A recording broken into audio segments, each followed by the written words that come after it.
अभी 20 लाख करोड़ का पैकेज आया और ये पैकेज क्या है? लोन बांटो योजना है। कह रहे हैं एमएसएमई सेक्टर को 3 लाख करोड़ रुपए का हम कर्जा देंगे। कर्जा देना कोई सीधी सहायता तो है नहीं। कर्जा देना तो कान घुमा के पकड़ के आपने मदद की और हम कर्जा लेंगे क्यों?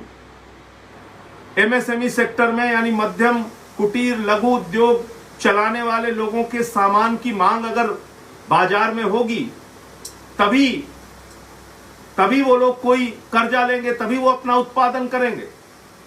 लेकिन नहीं, मांग तो है नहीं बाजार में, अर्थव्यवस्था ठप पड़ी है। वित्त मंत्री जी कह रहे हैं हम 3 लाख करोड़ रुपए का कर्जा देंगे। फिर कहा साहब 50 लाख पटरी वालों को, रेडी वालों को हम 10-10 हजार रुपए कर्जा देंगे। अरे रेडी पटरी वालों को कर्जा देके आप उनको कैसे मजबूत कर सकती हो? तो पहले से उनकी कमर टूटी हुई है। इस वक्त जरूरत थी बाजार में मांग पैदा करने की, खरीद की मांग पैदा करने की, और वो तब होगी जब सीधे आर्थिक सहायता गरीब के खाते में आएगी। वो तब होगी जब सीधे आर्थिक सहायता मजदूर के खाते में आएगी। आप उनके खाते में डायरेक्ट पैसा देंगे तब वो बाजार में कुछ खरीदने के काबिल होंगे और उससे अर्थव्यवस्था का पहिया आगे बढ़ेगा। लेकिन हम देख रहे हैं कि जो भी सोच है, 68,000 करोड़ रुपए चंद पूंजीपतियों का माफ कर दिया गया, जिसमें कौन है? नीरव मोदी, मेहुल चौकसी, तमाम वो पूंजीपति जिनको भगोड़ा कहा गया है, जो विदेशों में घूम रहे हैं, विदेशों की नागरिकता ले ली उन्होंने।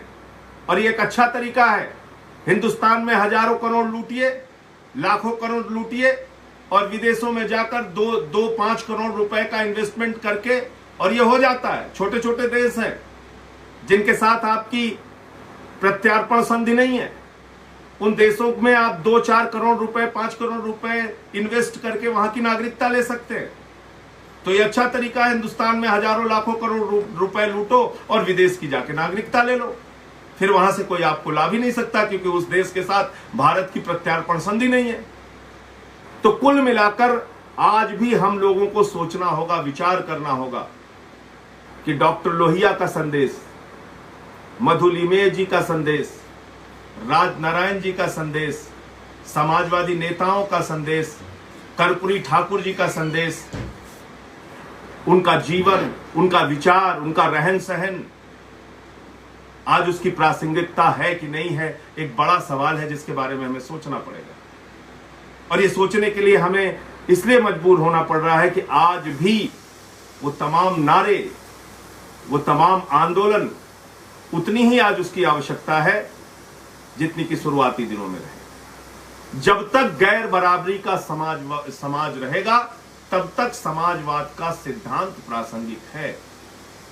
और आज गैर बराबरी का समाज बना हुआ है। मैं कोई 77 के आंदोलन में नहीं था साथी, ना 42 के आंदोलन में था। मैंने उसको किताबों में पढ़ा है और समाजवादी विचारधारा के प्रति भी मेरा कोई ऐसा शुरुआती लगाव नहीं था।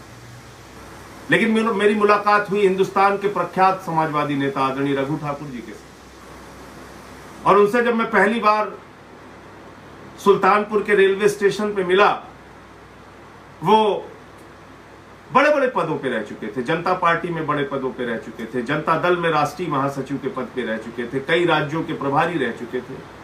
समाजवादी पार्टी की जब मुलायम सिंह जी की सरकार थी उत्तर प्रदेश में, उस समय वो राष्ट्रीय महासचिव रह चुके थे, बड़े बड़े पदों पे थे।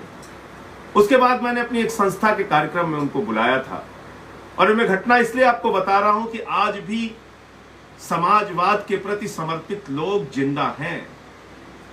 तो मैं स्टेशन पर गया, अपनी संस्था के कार्यक्रम में उनको बुलाया था, उनको रिसीव करने के लिए गया। शहीद आजम भगत सिंह की जयंती पर वो कार्यक्रम था।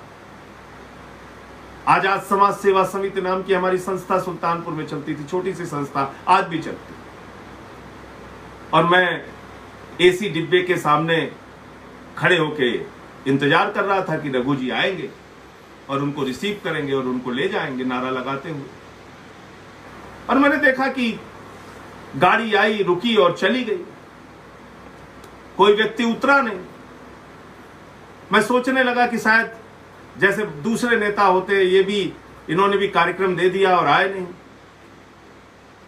लेकिन देखा कि एक आदमी सामान्य दर्जे के डिब्बे से, जिसके कुर्ते फटे हुए, जिसके पैरों में हवाई चप्पल, एक सामान्य सा झोला लेके चला आ रहा। और तब मैं गया, मैंने उनका पैर छुआ और मुझे लगा कि नहीं, मुझसे बड़ी गलती हो गई। आज भी समाजवादी विचारधारा के प्रति समर्पित लोग जो अपना जीवन उस विचारधारा के तहत जी रहे हैं, उस विचारधारा के प्रति समर्पित होकर जी रहे हैं, ऐसे रघु ठाकुर जी जैसे लोग आज भी समाज में जीवित हैं। और उन लोगों से हमने समाजवाद का ताका गागा सीखा है, उन लोगों से हमने समाजवाद की पढ़ाई की है।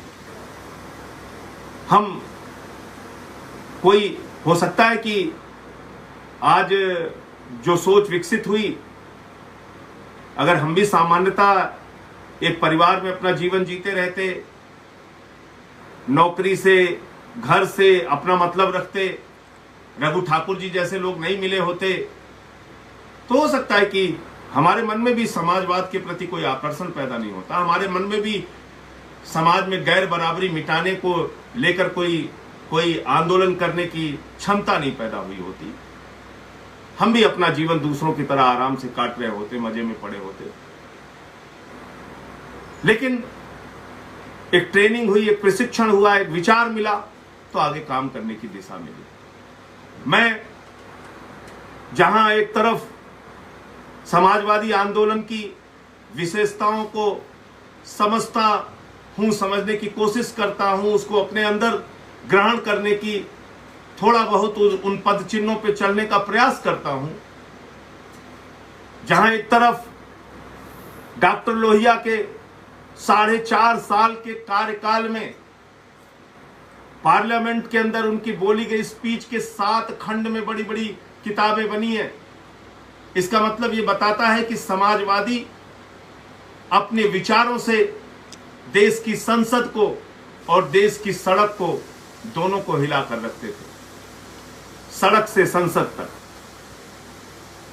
सड़क खामोश हो जाएगी तो संसद बेलगाम हो जाएगी। यह विचार जो समाजवादियों का है, यह आज भी जिंदा है। सड़क और संसद दोनों को जगाने की आवश्यकता है। संसद सड़क पर चलने वाले गरीबों के प्रति उदासीन है, संवेदनहीन है, संवेदन शून्य है। इसलिए समाजवादी विचारों की प्रासंगिकता है, इसलिए समाजवादी विचारों की जरूरत है।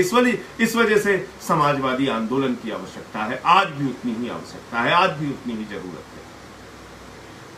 तो मैं आपसे यह कह रहा था कि जहां एक और समाजवादी आंदोलन और समाजवादी विचारधारा की अपनी खासियत है, अपनी खूबियां हैं, वहीं दूसरी तरफ एक दुर्भाग्यपूर्ण पक्ष यह भी है कि जिन लोगों ने अंग्रेजों की दलाली की आजादी के आंदोलन में, वो आज देश की सत्ता पर बैठे हुए हैं।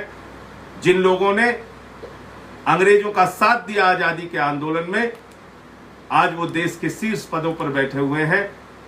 लेकिन जिन समाजवादियों ने अपना खून पसीना बहाया, जिन समाजवादियों ने लाठियां खाई, जेल गए, डॉक्टर लोहिया के 42 के आंदोलन को पढ़ लीजिएगा, कितना बड़ा योगदान, कितनी बड़ी यातनाएं उन्होंने झेली। लेकिन दुर्भाग्यपूर्ण पक्ष एक रहा पूरे समाजवादी आंदोलन में, यह देखने को मिला कि हम संगठन और एक मजबूत संगठन बनाने में कहीं ना कहीं फेल रहे। जो लोग हिंसा की भावना, नफरत की भावना, समाज को बांटने की भावना रखते थे, उन्होंने अपना खूब विस्तार किया। जो लोग समरसता की भावना, एकता की भावना, समाज को एक साथ ले चलने की भावना, गैर बराबरी को मिटाने की भावना, समाजवाद को आगे बढ़ाने की भावना रखते थे, उन लोगों ने शायद अपने संगठन का उतना विस्तार नहीं किया। आपस में नेताओं की लड़ाई भी इसका एक प्रमुख कारण रहा कि समाजवादी आंदोलन बिखर गया। अगर हमको वास्तव में समाज के दर्द को समझना और मिटाना है, अगर हमको वास्तव में समाज की गैर बराबरी को समझना और मिटाना है, तो समाजवाद के रास्ते पर चलना होगा, समाजवाद की विचारधारा को अपने जीवन में अपनाना होगा। और समाजवाद के आंदोलन के दौरान जो नेताओं का आपसी बिखराव रहा, जो उसमें टूट पैदा हुई और समाजवादी आंदोलन कमजोर हुआ, उससे भी सीख लेकर आगे बढ़ना होगा।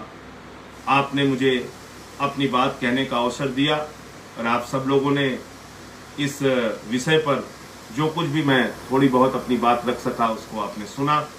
इसके लिए हृदय से बहुत बहुत आभार और आप सबका बहुत धन्यवाद।